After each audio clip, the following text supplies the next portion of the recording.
The Mario Kart franchise is amongst my favorite game series of all time, and for good reason. It is a fast-paced, action-oriented, crazy kart game. When the first Mario Kart games released, they only had a couple of tracks per game, but at one point they decided to also bundle retro tracks along with new original ones. These retro tracks are usually remastered and changed a little bit to better fit the new games they are on. Now, this wouldn't be a proper Mario Kart top 10 if I wasn't joined by the one and only Nathaniel Bandy. Hey, what's up guys? Today, Nico and I will be counting 20 of his favorite retro Mario Kart tracks ever. So without further ado, let's go! Whoa, wait. That's not how I start my top 10s list. Oh, aww. Hey, I'm Nico. And I'm Nathaniel. And here's our top 20 best Mario Kart retro tracks.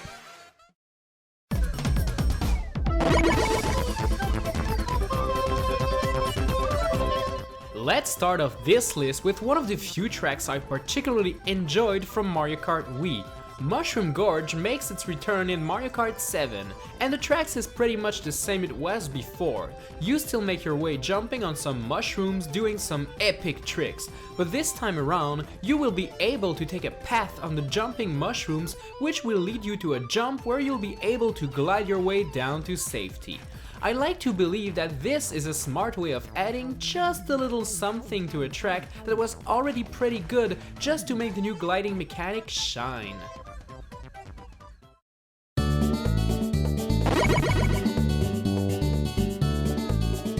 Mario Kart Double Dash is a pretty crazy Mario Kart game. It's just so fast-paced and kind of hectic.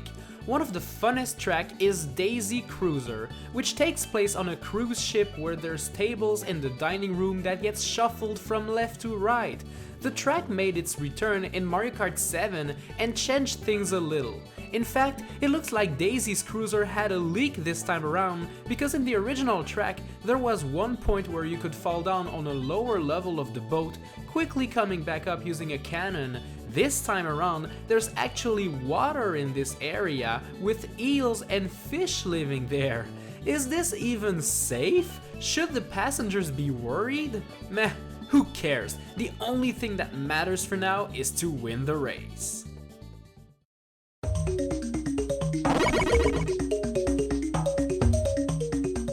This next track comes from a Mario Kart game I feel to be a little bit overrated, Mario Kart 64. It doesn't change the fact that DK's Jungle Parkway is back, and it's looking way better than the original track. You start the track by racing next to a river where you can see a boat full of Toads, Shy Guys, and Koopas, making your way to a big jump which takes you across the river where you'll eventually cross a very narrow bridge and make your way up a cave. It's pretty cool, although I feel like the original track had something that is clearly missing from the Wii version. You see, in the original track, if you touch the grass just a slight bit, you were thrown a fruit to bring you back on track, and that was funny.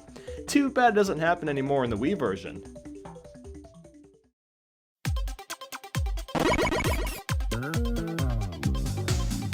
Next up is a track that looks absolutely nothing like its original version.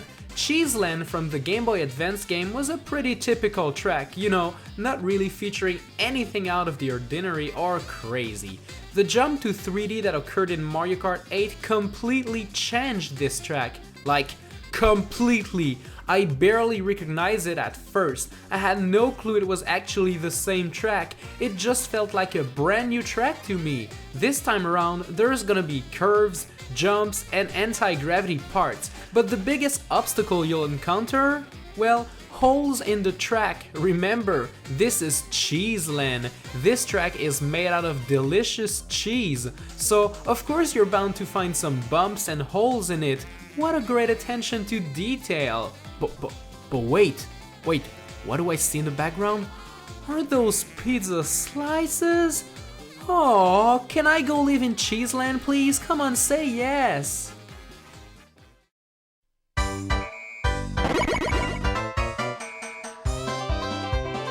I feel like I just talked about this a month ago. Oh, wait a minute, I did in my top 10 Mario Kart DS Retro Tracks video, but Moo Moo Farm is a charming little track that I just really like.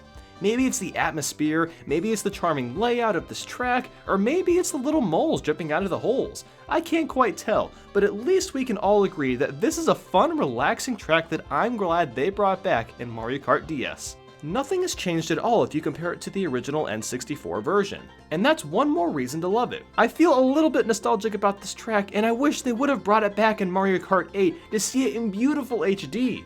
But hey, maybe this will happen in a future Mario Kart game. Who knows?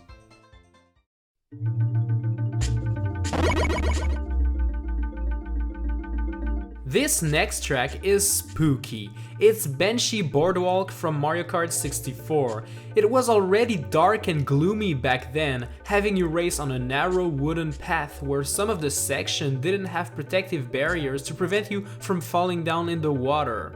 The Mario Kart DS port is really faithful to the original, bringing in all of the original elements that made this track unique, such as the giant cheep cheep, the spooky boos, the creepy welcome sign before you enter the weird house where you're greeted with spooky bats. The only thing this track is missing are dry bones, and then the spookiness meter would explode.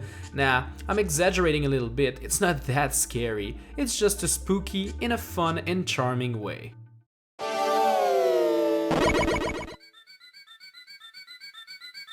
Keeping on with the mood set from the previous choice, this next track is also supposed to be spooky.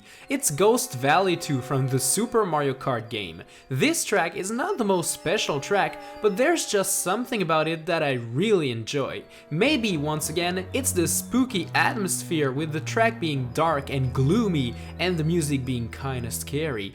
Or maybe it's just the fact that it's a really short and simple track that is super fun to speedrun, I can't tell.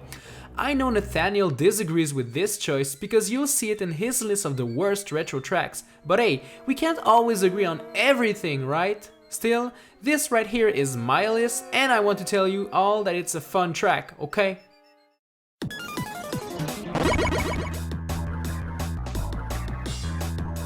Bowser Castle's tracks back then compared to those today are so different. Newer Bowser Castle tracks are all about showing Bowser as a very powerful villain with spikes, lava, fireballs, and tons of dangerous weapons. But back in the older games, it wasn't like this. This next track is Bowser's Castle 2 from Mario Kart Super Circuit. It was brought back in Mario Kart DS, and as you can see, there's no spooky dangerous weapons. Well, besides lava pits and a thwomp or two. But this track is mostly about skill. There are jumps everywhere and lava pits that you want to avoid at all costs. This track is wide, leaving you plenty of opportunity to get those perfect green shell throws.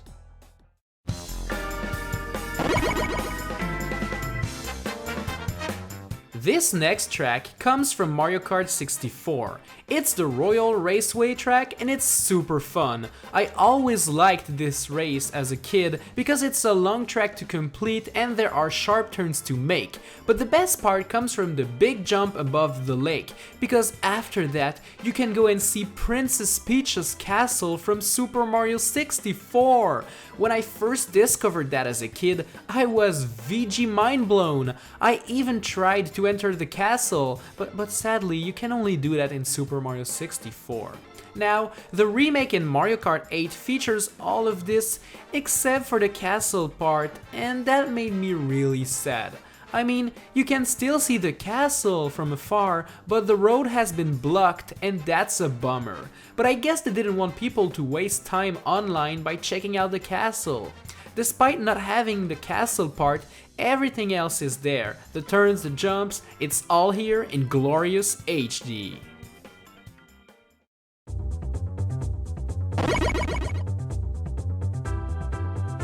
This next track comes once again from Mario Kart 64. It seems that I really like this game and all of its tracks. It's none other than KALIMARI Desert. This track, as the name suggests, takes place in the desert where you'll want to avoid a train going around the track. If you see the train, you have two choices. Make a run for it and try to make it past, leaving all of your opponents behind and gaining some important momentum, or play it safe and stop to let the train pass. and I guess this is one of the main reasons I like this track. I mean, in what other Mario Kart track you actually have to make a complete stop just to wait for the obstacle to pass? It brings a new strategy into the mix. Those with mushrooms and stars will be able to gain a significant advantage over those that have to wait for the train. Beside that, it's a pretty straightforward track. I mean, nothing particularly crazy. Oh, and if you think going in the tunnel with the train is gonna do you any good, well, you might not want to do that, trust me. Thanks a lot for watching, and stay tuned tomorrow where you'll see the top 10 best retro Mario Kart tracks. But I know you guys, you don't want to have to wait a whole day. That's okay, because if you head over to Nathaniel Bandy's channel right now, you'll see the first part of the top 20 worst Mario Kart retro tracks. And guess who's in that video too? Me. Yeah, me. You guessed it right.